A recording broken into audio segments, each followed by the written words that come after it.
Which one is it? This is the one about the importance of giving gifts when they're not expected. The best gift is an unexpected one, and like 80% of all communication that's directed to us in our lifetime will be negative. But when we get complimented, or when something positive is said to us, it feels really good.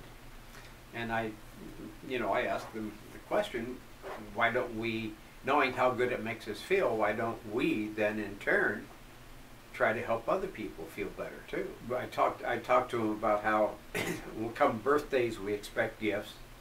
Even if it's just a little card from somebody, we think we're going to get something. So we love those. Getting gifts is something we really do enjoy.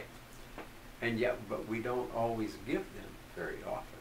That's where the unexpected gift at the unexpected time comes. My own situation, I told my wife that every time she had a baby, she would get a diamond ring. So she had 3 babies. She got 3 diamond rings. And back then I was a poor professor making $22,000 a year. And so, and I didn't want it to be a cheapo ring, so I'd get her something $1,500, $2,500. And the moment she told me that we were pregnant, I'd have to start saving at least to get enough for the down payment. You know, it was really crazy. And so she got 3 of those really nice diamond rings. I told her one day, in a very weak moment, I says, honey, one of these days I'm going to get you a real Rolex. Well, she went through 5 fake ones. After about 20-some years, I said, it's time for me to get her the real Rolex. So I go down to the store, and I walked in there, and the cheapest Rolex they had was $6,000.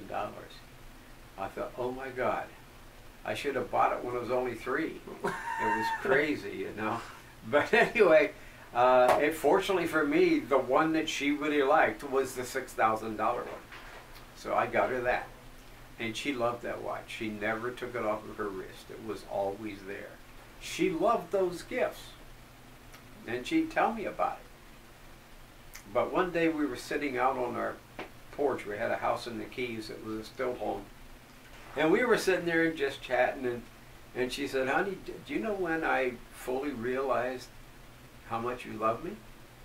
Well, all of a sudden in my head, I'm thinking diamond rings, Rolex, you know, all those gold jewelry and stuff like that. And she says, I'll tell you, when I fully realized it, she said, you used to get up at 5:30 every morning, get your shower, hit the road to go to Miami Dade College for your first class.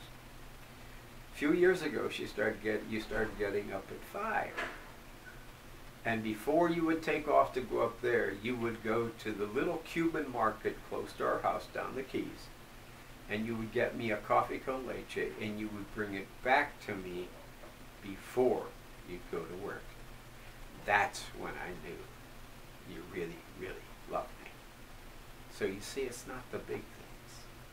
It's the little things that just tell them that you're thinking of them and that you truly love them.